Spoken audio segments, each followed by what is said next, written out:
was able to bring my mom home. I brought the rest of her ashes here as close to the islands as I could, and to be able to bring my mother here, a place that she never got to be and never got to live, never got to be with her family. It's sad that I didn't get to do that for her in her life, but I could do it for her now on the other side. I can always come here. My daughter, her granddaughter, can always come here and be with her and talk to our ancestors and know that her grandma has been laid to rest with our people. I'll always know that she's here.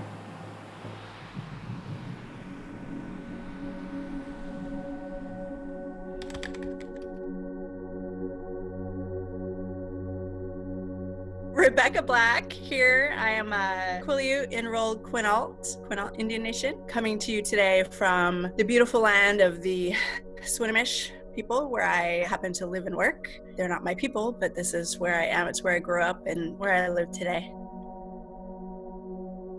I appreciate you being willing to share your world with a lot of people who may not have the knowledge. There's an era that a lot of people don't know about called the Scoop era across Canada and the United States. State and government officials came into our communities and our reservations and literally scooped as many of our kids as they could and put them into foster care. The government push at that time was that we as Indian children would be better off being raised by suburban white families. I was taken from my mother by force. My mother was taken in 1949. Her grandma fought for her, went to court to regain custody of my mother, and she was denied. So my mother also was taken and adopted by a white family in Oregon. She ran away from the girls' home where they had sent her to give birth to me. She was really young. She didn't have an education. There weren't a lot of options, which meant that she ended up living a lot of her life on the streets of Seattle and Portland. I too ran away at 13 from my white family and never went back. There's a real connection to that we as Indian people know that we have a community. We may not know where they are or who they are, but we know. In our culture, we talk about like, your Indian knows. Your Indian knows that you have a people and that your Indian longs to go home.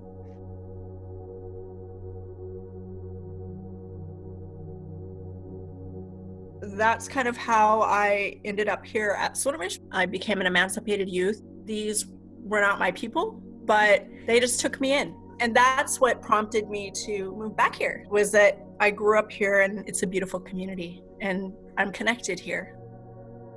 Can you talk about some of the things that you guys are facing? And COVID-19 situation has possibly escalated that.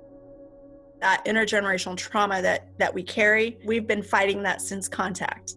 All of those systems play into a lot of the things that we face currently. Two really big issues. One is health disparities. When those treaties were signed, we were not allowed to leave the reservation without papers. You were not allowed to go to hunt, to go out to purchase to the neighboring town. Families could starve if you did not comply. You look at those food staples that are taken from us when the land is taken from us. As Indigenous people, never having alcohol, never having had sugar, never having had processed foods of any kind, and how quickly the exposure to those things can change the entire structure of a community.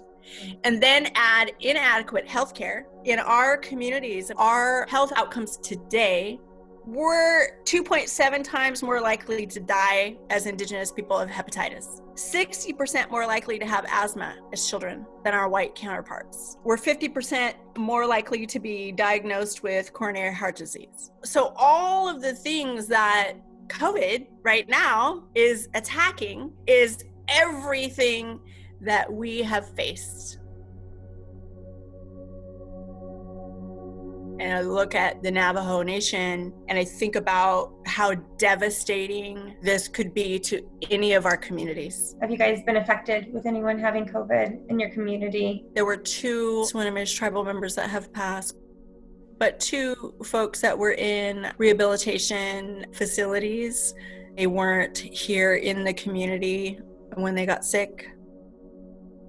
But the devastating piece of that is that when a family suffers a loss, they don't do that alone. We gather and we support them, we pray for them, and we hold them up in small ways that we can. And the community will come together and share a meal each day, preparing the family to move towards that burial. We couldn't do that with these families. And it's so just heartbreaking to not be able to be there and comfort, to be with them and to pray for them.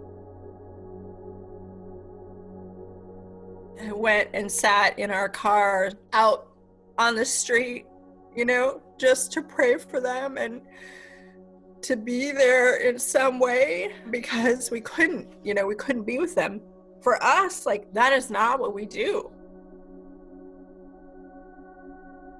Quileute and Quinault have closed their borders. Quileute, God bless them and their leadership. Quinault has closed their borders, but it's not manned. There's signs and it says the reservation is closed, and still people come into the community and just feel it is their God-given right to go to the beach, to go to our small communities, shop in our stores. And I was told that I'm not supposed to be here because I'm not part of their sovereign nation. You and your sovereign nation. This is the United States of America. If you can be there, I can be there. They'll still drive right past the signs that they have to drive past, pump gas at the gas station, and leave that trail, right? When you realize what a trail that COVID leaves. Not thinking how fast it can spread. One person in your community gets exposed, it could devastate. And we're seeing what's happening at the Navajo Nation. And that's exactly why communities have closed their borders. People just feeling like they have a right. We're a sovereign nation. So no, you don't actually. We have one of the highest percentages now in the state of active cases per population. I just think it's so irresponsible of people. They're coming up and exposing our essential workers. I know we're a small community here. I have to go there and shop. I'm a single parent. I have asthma. I've got kids that I'm responsible for. I have to keep them safe. Swinomish is doing a beautiful job at taking care of their people, of their enrolled tribal members, and dispersing food baskets to their community members. And I know that Quinault has done that too, and Quileute's doing a really good job of taking care of their people. Our leadership understands what that means to be responsible for your people. You see these people, their rights of freedom have been taken away because they have to stay at home. And one lady literally said her right of getting a haircut has been taken away from her. Think about that, in that context, when your life has been that privileged and at that level, that seems like a catastrophe that I cannot get a haircut. When you've never had anything taken away from you in your right and your freedom, that feels like oppression for folks that have never experienced any kind of inconvenience, because we're looking at the greater good of all of the community, not just ours, but everyone. That's an inconvenience. If you want to go and risk your life and you think, oh, I won't get it, okay, but what about the people you love? Do you have people that count on you and that love you and that need you? Do you not think about them? Or is it just the inconvenience of you not being able to get a haircut? I love my family at Quileute and I miss them, but I love them enough that I'm staying home, and I will not go to see them and travel to the community to be with them until we know that it is safe.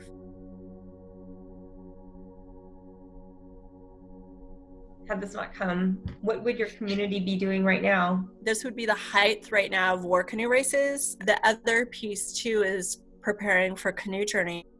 The boys were missing their Tulalip family. They were just saying, how much they miss everyone, and singing and being together and dancing, singing the prayers of their people too is hard for them.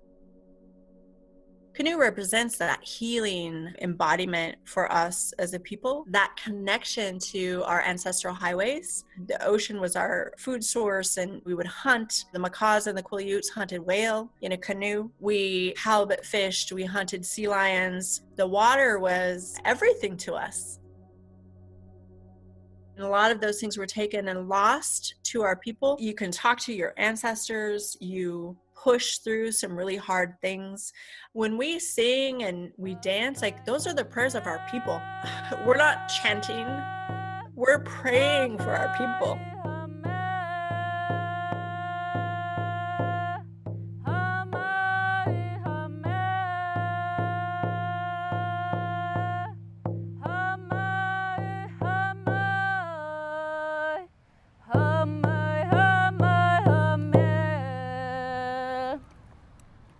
And our ancestors hear us, and especially when we're out on the water. But man, when my boys dance, they dance hard because our songs and our dances are prayers for our people. It's so different when you understand what it is that you're seeing and what you are experiencing is that beauty of that.